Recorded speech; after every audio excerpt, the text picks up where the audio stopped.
दोस्तों, क्या हुआ जब माँ दुर्गा का नाम लेते लेते एक भक्त ने दे दी अपनी जान।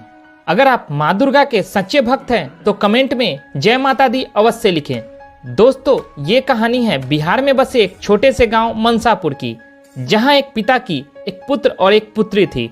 पिता अपने पुत्र की खूब देखभाल करता और वहीं दूसरी तरफ पुत्री को मारता पीटता रहता था। उसकी जो पुत्री थी उसका नाम सावित्री था, जो माँ दुर्गा की भक्त थी। उसके माता पिता जब भी उसे मारते और पीटते थे तो वो एक कोने में जाकर रोने लगती और रोते रोते माँ दुर्गा को याद करती और उसे अपनी सारी कष्टों को बताती थी और कहती थी, हे माँ, मुझे इतना कष्ट क्यों? अगर मुझे इतनी ही तकलीफ देनी थी तो मुझे जन्म क्यों दिया? और वह रोने लगती थी। इस तरह धीरे धीरे समय बीतता गया। उसकी उम्र शादी की हो चली थी। वह अपने माता की गाली और पिता की डांट सुनकर घर छोड़ देने का फैसला किया। देर रात्रि की बात है, जब घर में हर कोई सो रहे थे, तभी वो रात में उठकर घर से बाहर निकल जंगल की तरफ बढ़ने लगती है। रात अधिक होने के कारण गांव के सभी लोग सो गए थे।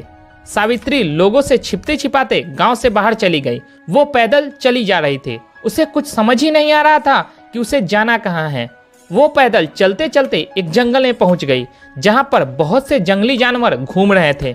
उसे देखते ही सावित्री के पसीने छूट गए। वो वैसे तो जंगल में मरने ही आई थी।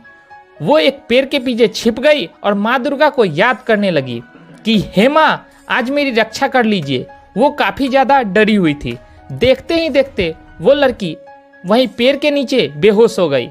उसे जब सुबह होश आया तो एक कुटिया में सोई पड़ी थी और उसके सामने एक सुंदर सी बुढ़िया बैठी हुई थी, जिसे देखकर सावित्री को कुछ समझ ही नहीं आ रहा था कि उसके साथ हुआ क्या। सावित्री उस बुढ़िया से पूछने लगी कि आप कौन हैं और मैं यहाँ कैसे आई हूँ। तो उस बुढ़िया ने उत्तर दिया कि तुम जंगल में बेहोश पड़ी हुई थी। तुम्हारे सामने कुछ जंगली जानवर थे। मैं इस जंगल में ही एक कुटिया बनाकर रहती हूँ और मैं ही तुम्हें उस जंगल से यहाँ लाई हूँ। उस बुढ़िया ने सावित्री से पूछा, एक बात बताओ, तुम इतनी रात को इस घने जंगल में आई कैसे? तो सावित्री ने उसे रोते रोते अपनी सारी दुख भरी कहानी सुना दी।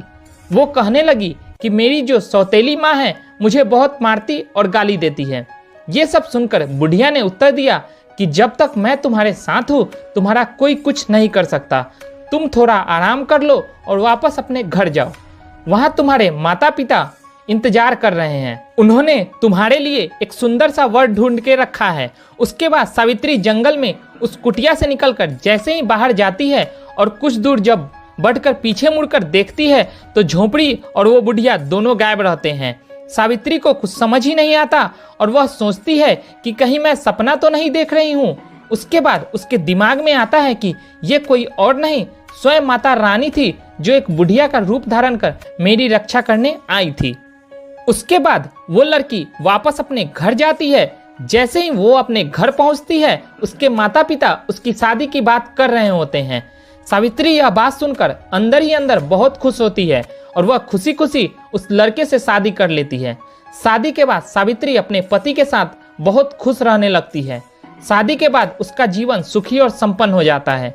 अगर आप माँ दुर्गा या किसी और देवी देवता को मानते हैं और उन्हें सच्चे मन से याद करते हैं, वे सदा अपने भक्त की रक्षा करने किसी न किसी रूप में अवश्य आते हैं। आपको अगर ये वीडियो अच्छा लगा हो तो वीडियो को लाइक, साथ ही साथ चैनल को सब्सक्राइब कर बेल आइकन प्रेस कर दें, ताकि नई नई वीडियो की अपडेट्स आपको मिलती रहे। तो मिलते हैं फ्रेंड्स एक नई वीडियो के साथ। तब तक के लिए धन्यवाद।